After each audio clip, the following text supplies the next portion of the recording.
So ఇక IPL ప్రస్తుతం వచ్చిన ప్రతిసారి కూడా రాయల్ ఛాలెంజర్స్ బెంగళూరు పైన అందరికన్నా ఉంటుంది. సో ఈసారైనా వాళ్ళు టైటిల్ వేటలో ఉంటారా? ఈసారైనా గెలిచేటువంటి అవకాశాలు ఎట్లా ఉన్నాయి సార్ వాళ్ళు?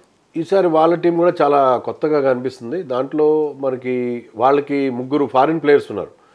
వాళ్ళు ఎంతవరకు క్లిక్ అవుతారు? Phil Salt, Liam Livingstone, Tim David, వీళ్ళు ఎంతవరకు క్లిక్ అవుతారు? విరాట్ కోహ్లీ, రజత్ పటిదార్ లాంటి వాళ్ళు బాగా ఆడతారు, నో డౌట్, సందేహం లేదు. బౌలింగ్లో కూడా మరి అంత స్ట్రెంత్ ఉందా? హైజల్వుడ్ లాంటి బౌలర్ ఎంతవరకు అంది వస్తాడు? ఇప్పుడు సిరాజ్ లేడు, గతంలో ఉన్నంత స్ట్రెంత్ అయితే కనపట్లేదు బౌలింగ్లో కూడా.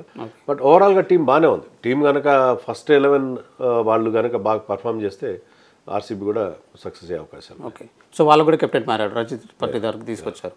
సో కెప్టెన్ అతను కూడా వెనకాల నుంచి నడిపించాల్సిన బాధ్యత కోహ్లీ పైన ఉంటుందంటారు సార్? ఎట్లా ఉండదు? RCB is always Virat Kohli's team. అది అతను కెప్టెన్ కాకపోయినా టీంకి ఒక లీడర్గా ఉంటాడు. సో యంగ్స్టర్స్ అందరూ అతని వైపు చూస్తారు. టీంలో ప్రతి ఒక్కరికి అతను ఒక ఇన్స్పిరేషన్గా ఉంటాడు. మన రీసెంట్గా అంబట్ రాయుడు కూడా ఒక ఇంట్రెస్టింగ్ కామెంట్ చేశాడు. ఆర్సీబీలో ఏంటంటే ప్రతి ఒక్కరు విరాట్ కోహ్లీ లాగా ఉండాలని ట్రై చేస్తారు. అతని బియర్డ్ అతనిలాగా పెంచుకోవడం, అతనిలాగా ఫిట్గా ఉండే ప్రయత్నం చేయడం అన్నీ చేస్తారు. సో అతనిలాగా ఆడడం కూడా నేర్చుకోవాలి వాళ్ళు. అలా నేర్చుకుంటే బాగానే ఉంటుంది. But Virat Kohli is man. ఎందుకంటే విరాట్ కోహ్లీ ఆ టీంకి స్ట్రెంత్ అయితే అతనే, ఆ వీక్నెస్ కూడా అతనే. సో విరాట్ కోహ్లీ టీమ్గానే ఉంటుంది, కెప్టెన్ ఎవరున్నా సరే ఆర్సీబీ. ఓకే. అంటే వాళ్ళ టీంలో చాలా చేంజెస్ వచ్చాయి సార్, ఫారెన్ ప్లేయర్స్ చాలా మంది వచ్చారు. సో ఇప్పుడైనా ఎట్లా ఉండబోతుందని, కాంబినేషన్ ఎట్లా ఉండబోతుంది? అదే ఈ ఫారిన్ ప్లేయర్స్ లియామ్ లివింగ్స్టన్ కానీ, ఫిల్ సాల్ట్ కానీ ఎంతవరకు క్లిక్ అవుతారు అనేది చూడాలి. టిమ్ డేవిడ్ ఆ ఫినిషింగ్ టచ్ ఎంతవరకు ఇవ్వగలుగుతాడు? ఎందుకంటే వాళ్ళకి ఇండియన్ కోర్ అంత స్ట్రాంగ్గా లేదు. రజత్ పటిదార్ అండ్ విరాట్ కోహ్లీ తప్పిస్తే ఇండియన్ ప్లేయర్స్ అంత స్ట్రాంగ్ ప్లేయర్స్ వాళ్ళకి కనపడిన పరిస్థితి.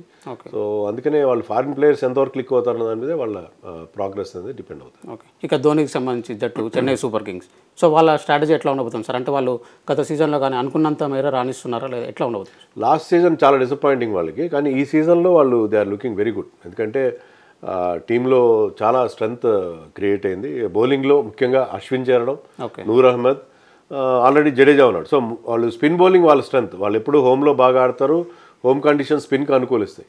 సో అక్కడ ఎప్పుడైతే వాళ్ళకి మంచి స్పిన్నర్స్ టీంలో ఉన్నారో, ఆల్రౌండర్స్ని కూడా వాళ్ళు చాలామంది ఆల్రౌండర్స్ని టీంలో చేర్చుకోవడం జరిగింది. శివం దుబేతో పాటు ఇంకా దీపక్ హుడా, తర్వాత రాహుల్ త్రిపాఠి లాంటి ప్లేయర్స్ కూడా యాడ్ అయ్యారు. మంచి మంచి యంగ్స్టర్స్ కూడా టీంలో ఉన్నారు. So that team is looking. Rachin Ravindra, Devon Conway ఇద్దరు ఎవరిని ఆడిస్తారనేది చూడాలి. అండ్ టీమ్ ఓవరాల్గా చాలా బాగుంది. ఓవరాల్గా వాళ్ళ ఫాస్ట్ బౌలింగ్ కానీ అన్ని రకాలుగా. మతీషా పత్రానా మనకు తెలుసు, లాస్ట్ టైం కూడా చాలా మంచి బౌలింగ్ వేశాడు. So Chennai super Kings last time కనీసం ప్లే ఆఫ్ చేరలేకపోయింది. ఈసారి మాత్రం ఆ టీమ్ వన్ ఆఫ్ ది ఫేవరెట్స్గా ఉంటుంది.